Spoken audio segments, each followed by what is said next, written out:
Halo teman-teman semua, pada video kali ini aku akan berbagi tentang 5 alasan kenapa kita susah untuk konsisten dalam membangun habits dan semacamnya.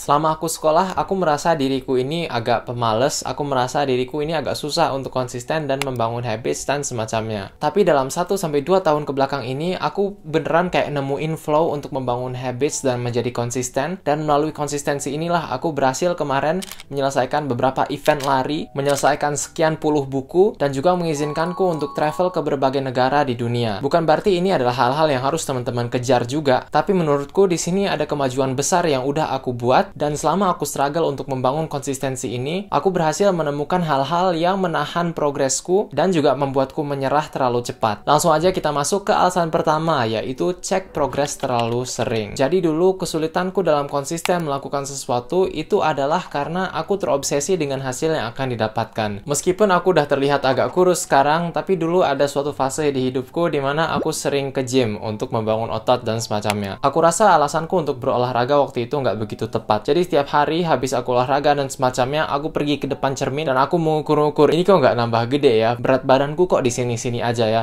Dan itu aku cek setiap hari yang pada akhirnya membuatku merasa kesal karena nggak terlihat ada progres sama sekali. Tapi waktu itu aku nggak ngelanjutin atau aku berhenti karena memang aku kayak terlalu terobsesi sama hasilnya, dan karena aku nggak dapet hasil itu, dan ketika aku cek progresnya setiap hari kayak nggak ada perubahannya, disitulah aku menyerah. Jadi solusinya di sini adalah daripada cek progres setiap hari, ceklah progres kita setelah sekian bulan atau sekian tahun. Karena untuk hal-hal kayak begini di mana progresnya itu biasanya cuma 1% atau bahkan kurang setiap harinya, perubahannya itu kelihatan bukan di jarak hari ke hari, tapi jarak kayak bulan ke bulan atau bahkan tahun ke tahun. Mungkin dalam kasus ini pepatah ini juga bisa membantu. Terbentur, terbentur, terbentur, terbentuk. Bakal ada suatu fase di mana progres kita tuh hampir nggak kelihatan sama sekali. Kemudian alasan kedua, kenapa kita susah untuk konsisten adalah kita punya mindset all or nothing. Jadi mindset all or nothing ini adalah mindset di mana kita berpikir antara kita maksimalkan suatu hal atau kita nggak usah melakukannya sama sekali. Menurutku ini dampaknya ke membangun habits nggak begitu bagus, karena kenyataannya dalam hidup ini banyak hal-hal yang suka tiba-tiba terjadi. Bisa jadi kita udah menjadwalkan lari, tahu-tahu di hari itu ternyata kita lupa ada teman kita yang ulang tahun dan kita harus datang ke acaranya. Atau kita udah nyusun jadwal buat baca buku, bisa jadi di hari itu pas di jam baca kita ada tugas dadakan di kampus yang membuat kita pulang lebih telat daripada biasanya. Diriku yang dulu ketika menghadapi hari-hari seperti ini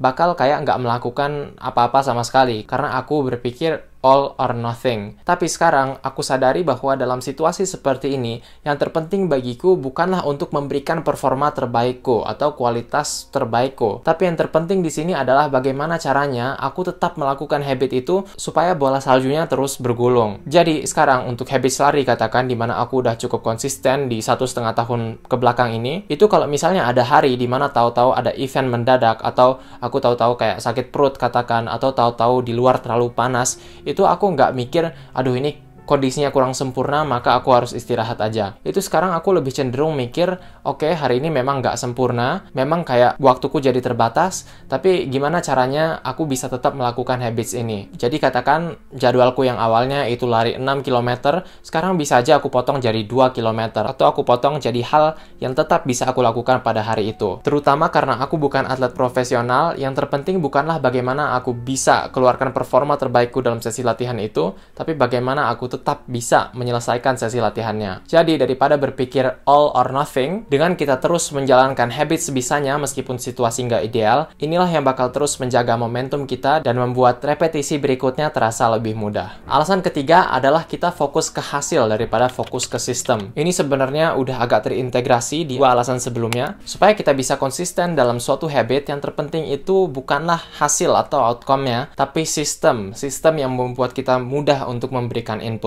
Misalnya gimana? Kalau diriku yang dulu, itu misalnya mau membangun habits baca, fokusku itu ke output, alias gimana caranya aku bisa menyelesaikan 30 buku pada tahun ini. Tapi fokusku sekarang adalah bagaimana caranya aku bisa membangun suatu sistem yang memudahkanku untuk membaca, yang pada akhirnya nanti mungkin bisa mengantarkanku ke hasil akhir yang ingin aku capai. Jadi katakan daripada aku sekarang ngeset target 30 buku, itu biasanya aku tetap punya goal itu, tapi dia kayak cuma di atas kepalaku aja. Tapi yang di hari-harinya yang aku fokuskan itu lebih ke target sistem ini. Bagaimana cara aku bisa membuat sistem supaya aku bisa gampang saat datang waktunya untuk membaca buku. Di antaranya adalah, sekarang aku taruh Kindle-ku itu di samping bantal. Jadi setiap aku mau tidur, itu aku tinggal buka aja, dan karena dia e-paper, nggak ada efek blue light-nya itu. Jadi sekarang ketika aku mau tidur, dan aku melihat ada Kindle itu di samping bantalku, sangat mudah bagiku untuk membuat keputusan, aku tinggal ngebukanya dan ngebacanya. Atau dulu di rumahku di Indonesia, itu aku punya beberapa buku yang aku sebar di berbagai titik di rumah. Jadi kapan aku ada di ruang tamu, aku lagi gabut, aku nggak langsung ke mode otomatisku untuk ngebuka HP.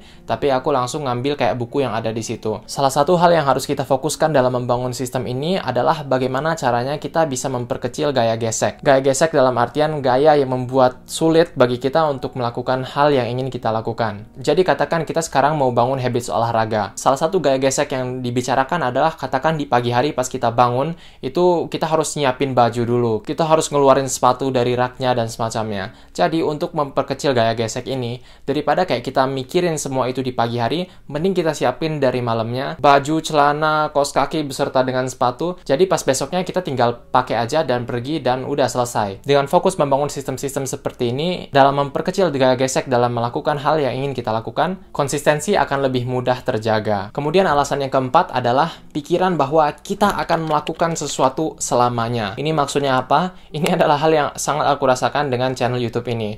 Dulu kenapa aku sulit untuk mengupload satu video per minggu seperti belakangan ini, itu adalah karena aku merasa bahwa, aduh ini kayaknya aku nggak yakin nih aku bisa atau sanggup untuk upload satu video per minggu seumur hidupku. Itu rasanya goalnya itu terlalu besar dan ada di area yang di atas kayak zona emasnya. Jadi sekarang aku dan timku, daripada kami menyusun goal untuk mengupload video sekali seminggu seumur hidup, goalnya itu bergeser jadi, oke, kita nggak bakal melakukan ini seumur hidup, tapi kita akan melakukan ini untuk katakan 2 atau 3 bulan aja. Ketika goalnya itu diperkecil dari seumur hidup menjadi kayak sesuatu yang lebih manageable seperti ini, repetisi dan gaya geseknya itu mengecil dan semuanya terasa lebih mudah. Semua orang jadi lebih semangat karena ini terasa jadi sesuatu yang memang bisa digapai. Ini juga trik yang sangat bagus, katakan kita misalnya lari 10 km. Daripada kita berpikir kita akan lari 10 km, coba kita berpikir kita akan lari 2,5 km dibagi 4. Ketika dia udah dijadikan mode yang lebih manageable seperti ini, kita bakal lebih semangat melakukannya dan ini juga akan lebih ringan di otak kita. Kemudian alasan yang kelima kenapa kita susah untuk konsisten adalah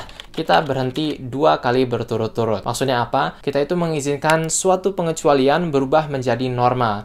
Alias gimana? Mungkin ya suatu hari kita ada tugas tambahan di kampus yang membuat kita pulang terlalu malam. Dan bolehlah pada saat itu kita istirahat dulu dan coba lagi di hari berikutnya. Tapi pas hari berikutnya kita melakukan hal yang sama, disinilah dia akan jadi bahaya teman-teman. Kalau misalnya udah 2 kali habit kita terputus, itu nanti bakal jadi 3 kali, 4 kali, 5 kali. Yang awalnya cuma 2 hari jadi 3 hari, 7 hari, 30 hari. Dan pada akhirnya habits itu udah hilang dan kita harus bangun dari awal lagi. Jadi ketika katakan kita udah nge-skip sesuatu sekali, jangan izinkan kita untuk nge-skip untuk 2 kalinya. Yang harus kita lakukan adalah ketika kita nge-skip sekali, yang berikutnya mau kita merasa seperti apapun, selesaikan aja habitnya. Mungkin sama seperti tadi, enggak semuanya kita selesaikan, tapi setidaknya lakukan versi termudah yang bisa kita lakukan pada hari itu. Di sini yang perlu kita ingat adalah lebih mudah bagi kita untuk kayak bangkit lagi dari hari yang nggak begitu buruk daripada kita beneran kehilangan suatu habit dan mencoba membangunnya dari awal lagi. Terima kasih teman-teman, komen di bawah habit mana yang kira-kira paling relatable buat teman-teman semua. Tonton video tentang self-development dan lainnya di sini, dan sampai jumpa pada video berikutnya.